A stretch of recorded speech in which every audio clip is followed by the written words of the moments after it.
रही है कि लोग नहीं मालूम किस किस तरीके के रवैये इख्तियार कर रहे हैं। हालांकि इतना पैसा अब तो झगड़े हो रहे हैं खानों के पीछे भी झगड़े हो रहे हैं और आसान रास्ता निकाल लिया खाना अच्छा मांगने का। खाना मांगने का आसान रास्ता, खाने के लिए झगड़े।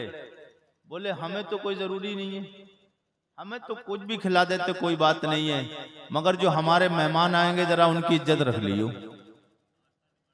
हाँ, जो हमारे मेहमान आएंगे, गोलगप्पे चल रहे हैं, बतासे चल रहे हैं, गुलाब जामुन चल रहे हैं, खड़े खड़े सूत रहा है, खड़े खड़े माल, और बिल्कुल भूल गया है,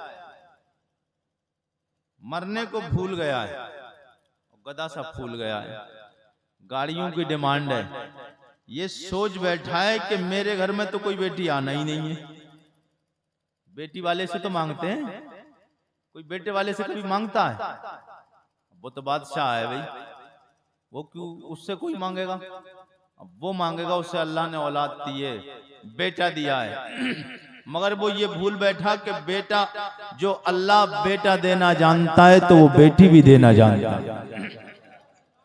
हमने अपनी आंखों से कितने ऐसे भी लोग देखे हैं कि जिन्हें अल्लाह ने बेटे कई दिए, बस फूले ना समाये, जिस गली में जाते बातें गपशप लगाता, बोले मेरे फुला बेटे का रिश्ता वहां से आ रहा है, वहां से आ रहा, वो प्रधान है कि वो मंत्री, वो जंत्री है, वो एमएलए है, वो ये है कि वो बीटीसी है, उसके यहाँ से रिश्ते आ रहा। फक्र के सामने ये समझिए अपने आप को बहुत बड़ा मुख्यमंत्री समझ रहा, बेटे हो गए। लेकिन मैंने देखा कि उन्हीं के घरों में उसकी खुद की बेटी तो नहीं हुई, जब बेटे की शादी हुई तो अल्लाह ने कई पोती अता फरमाई।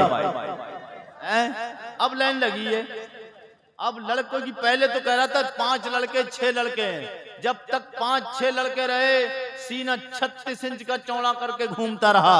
अब जब लड़कों की शादी करी तो जिस लड़के की शादी करता 1 नंबर में पोती, दूसरे नंबर में पोती, तीसरे नंबर में पोती, कई पोती। अभी मैं बिहार गया तो एक बंदा कह रहा था इनके कोई बेटी, मैंने कहा बेटी कितनी है? बोले बेटी एक भी नहीं। मैंने बेटे कितने? बोले 5 बेटे हैं। मैंने कहा उसके बाद शादी हो गई, अब वो क्या करे? बड़ा खुश तो नजर आ रहा था, बोले माशाअल्लाह हमारी तो कोई बेटी नहीं थी, अब बेटों की हमारे कई एक बेटियां हो गई। मैंने अब पता चलेगा। हाँ, मगर हमें दिखाने के लिए तो खुश होना ही है उसे, और अंदर से पूछे, वो अंदर से ये सोचता होगा बेटों के भी बेटे ही होते।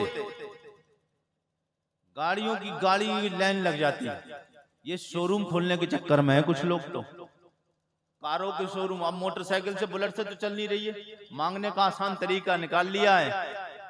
बोले मांगने की, हम कोई मांग तांग नहीं, रिश्ता जब करवाता ना बिच भाई, बोले क्या मांग है कोई बताएं तो आप?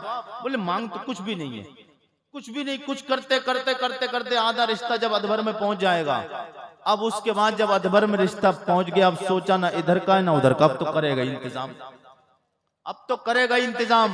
जब आधा रिश्ता हो चुका है, अब लड़की वाला जब खर्च कर चुका 1-2 लाख रुपए, तो क्या करेगा? यही कोशिश करेगा, जहां 5 लाख की शादी कर रहा था 7 लाख की करेगा इंतजाम। क्या करेगा? क्योंकि अगर वो रिश्ता खत्म करता है तो 2-3 लाख रुपए जो खर्च किए वो तो मिलना नहीं है उसे।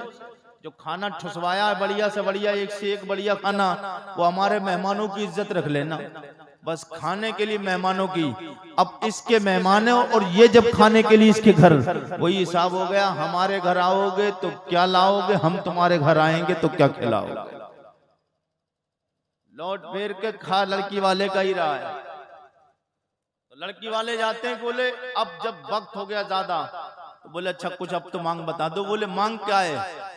2 जगह से रिश्ता आया था, एक जगह से कह रहा था अपाची देंगे और एक जगह से कह रहा था बुलेट देंगे। स्प्लेंडर का नाम नहीं ले रहा है, स्प्लेंडर का नाम ही नहीं ले रहा है, कहीं स्प्लेंडर पे ही ना अटक जाए मामला, तो उसका तो नाम ही नहीं ले रहा है, अपाची से शुरू हो रहा है। और ये जो बुड्ढे होते हैं ना, इन्हें मुंह में दांत नहीं, पेट में हाथ नहीं, इन्हें नाम भी लेना नहीं आता है। एक साहब कह रहे थे, मैंने कहा ताऊ क्या मिला है गाड़ी में बारात में तुम्हारे पोते को? तो बोले अचापी मिली है। अचापी कह रहे नाम लेना तक नहीं आ रहा, बताओ। और खुश इतना हो रहा, अपाची के लिए ना नाम तक लेना नहीं आ रहा। अरे मैंने कहा क्या बोल रहे हो ये? बोला हम तो ऐसे ही बोलते हैं, हमारी जबान हंस क्यों रहे हो? हम जब हंसी आई, यार हंसी की बात नहीं है तो हंसी आई, बोले क्यों हंस रहे हो? मैंने के शौक तो बहुत है, गाड़ी मिली है पोते को, मगर नाम लेना ही सीख लेते। नाम लेना भी नहीं आ रहा, चापी मिली है।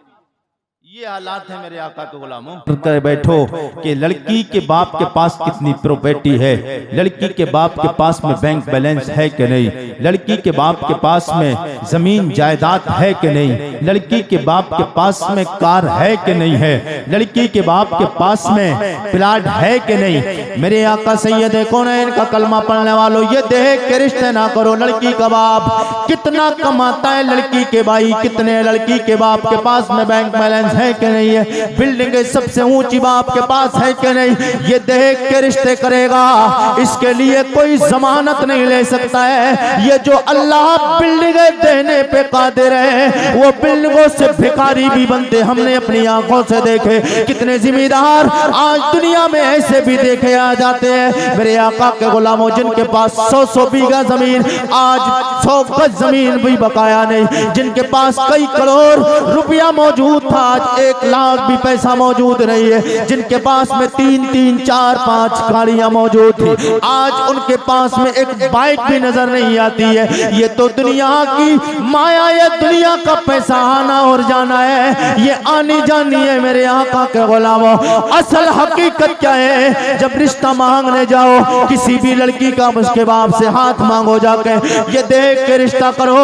उससे जब भी जाए रिश्ता मांगने के लिए, ये मत देख के रिश्ता, ये देख के मत बैठ रिश्ता के बाप कितना मालदार है, लड़की का भाई कितना है, लड़की के बाप के पास में बैंक बैलेंस है कि नहीं है, कार मिलेगी या नहीं मिलेगी, बुलेट मिलेगी या नहीं मिलेगी, स्कॉर्पियो मिलेगी या नहीं मिलेगी। मेरे आका के गुलामों, ये सारी दौलतें मिले या ना मिले, ये सोच के रिश्ता मत कर, बस ये सोच के रिश्ता कर ले।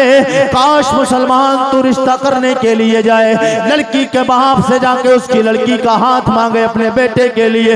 एक बार ये पूछ ले, तेरी बेटी कुरान कितना पढ़ती है, तेरी बेटी नमाज कितने टाइम की पढ़ती है, तेरी बेटी पर्दे की कितनी पाबंद है। अल्लाह की इज्जत की कसम खा के कहता हो, बैंक बैलेंस देख के रिश्ता नहीं करेगा, कारोबार देख के रिश्ता नहीं करेगा, बिल्डिंगों को देख के रिश्ता नहीं करेगा। मैं मानता हूँ देखने में बेटी, जिस लड़की जिस बाप की बेटी को लेके आया है, कार लेके नहीं आएगी, बुलेट लेके नहीं आएगी, अपाची लेके नहीं आएगी, बहुत ज्यादा जहेज लेके नहीं आएगी, ज्यादा धन दौलत लेके नहीं आएगी, लेकिन वो गरीब बेटी जिसके पास में दुनिया भी सरमाया नहीं, दुनिया भी दौलत नहीं है, मेरे आका के गुलामों, मगर उसके सीने में अल्लाह ने जो दिल रखा है, वो अगर अल्लाह सैयद अल्लाह रब्बुल इज्जत की मोहब्बत, अल्लाह रब्बुल इज्जत की सच्ची और पक्की बंदी होगी, जनाब सैयदा कायनात हजरत फातिमा ज़हरा की कनीजा होगी, मेरे आका के गुलामों,